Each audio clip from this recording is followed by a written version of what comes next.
He's also in the movie Meet Bill. Please put your hands together for Johnny Kavanaugh, ladies and gentlemen.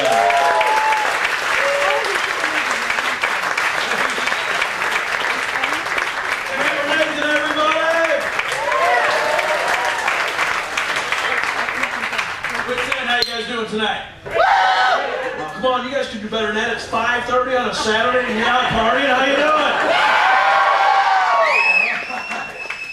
Sound like you're in a good mood. That's good. I'm in a good mood myself. I just had a birthday not too long ago, the big 4-2. Woo! As a birthday present, my buddies all pitched in and got me a stripper. Yeah, I think his name was Ricardo.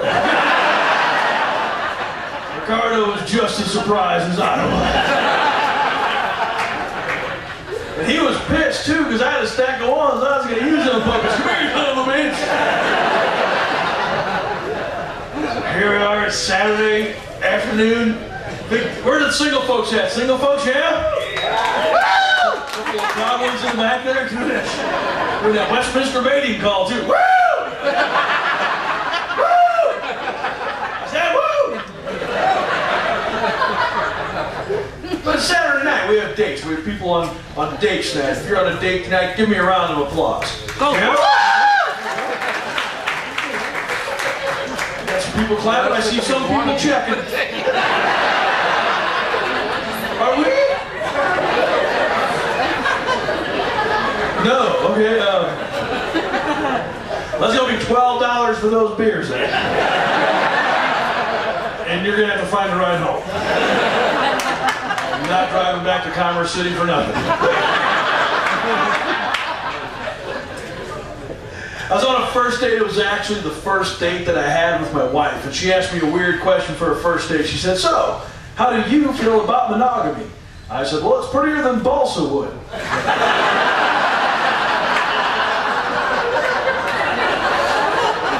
I'm glad you guys are laughing. I was in Arkansas. They're all just staring at me.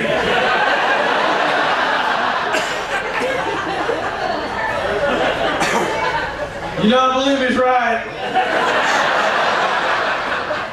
Over to the double, and I got me a coffee table made out of monogamy. One guy came up to me after the show. He goes, "You're pretty funny, but I didn't get a lot of your stuff. Like that monogamy joke, I didn't get it." So I explained. I go, "See, mahogany is a real pretty wood." And he looked at me and goes, "No, I ain't gonna get it." Apparently he knew his limitations. That big word was not going to get in that little hat. So we have singing, we have dating, and married folks. Finally, where are the married folks at, yeah? Got some enthusiastic married people here tonight. Are you guys here the ones you're married to? A lot more clapping. I'm married, this is my job. I live in St. Louis, but I travel all over the country. When I'm on the road, I'm in a hotel, laying in bed at night, I'm lonely and I miss my wife. What I'll do is I'll cuddle up with my pillow. And I woke up in the middle of the night the other night, my pillow was the other side of my bed. I had all my covers too. Sometimes I'll cuddle up with 2 pillows until my wife brought home a friend.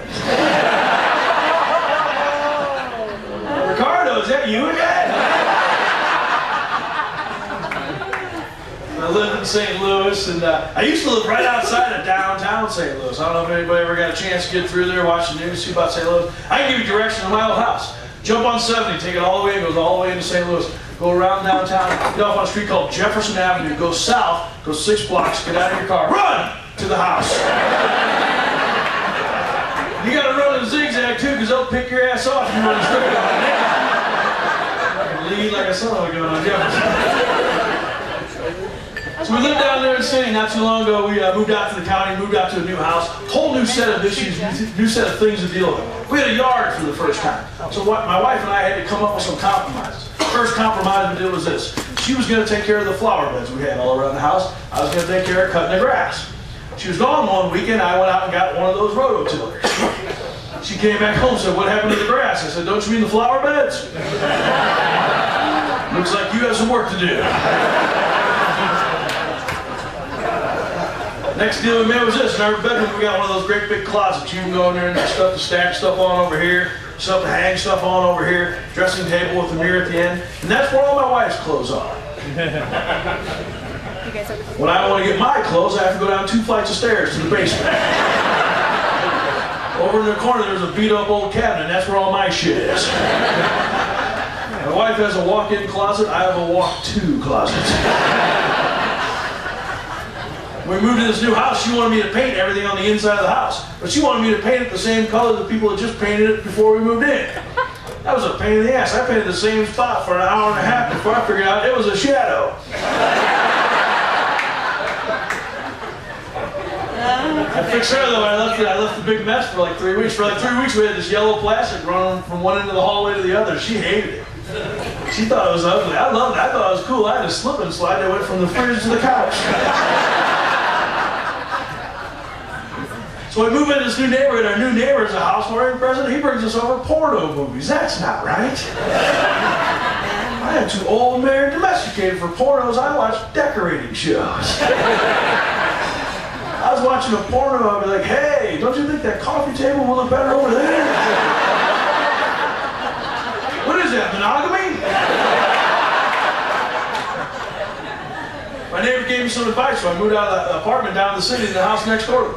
Told me to plug up all the little nails in the wall with toothpicks. Exactly. So your landlord won't see it and won't charge you for it on the security deposit. Here's a little additional hint that I found out. If you have white walls, don't use a blue gel toothpaste. I walk in my apartment, it looked like somebody blew up a Smurf. What the heck?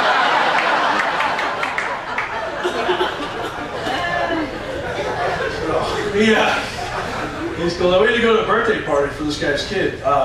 And we had to go to one of these educational toy stores because that's the way this guy is like. I think he's from Boulder. But we go to this educational toy store and they think everything they have in there teaches a lesson. I picked up a ball, this lady lost her mind. Oh my God, that teaches motor skills and social skills and blah, blah, blah, blah, blah. I'm like, settle down, lady. Everybody's toys teach lessons. My little sister had an easy bake oven. Lesson I learned that is it takes 6 hours to melt a Barbie doll with a 40-watt light bulb.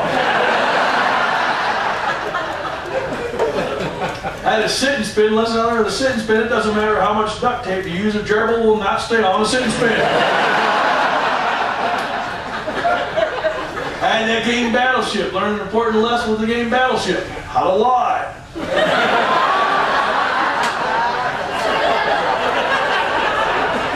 My best friend in the world would be sitting on the other side of that table. Johnny, B7. Oh, that's a miss.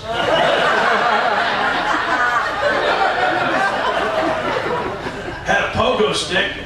Lesson I learned the pogo stick. If you're a fat, uncoordinated little kid, stay off a pogo stick.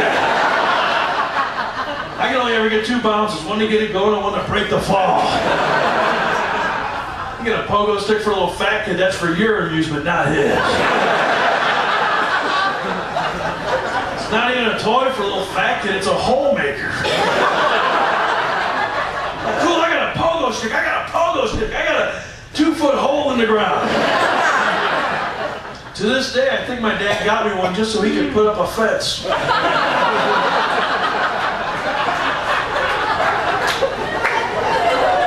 Here you go, Johnny. Go out in the backyard and follow the orange lines.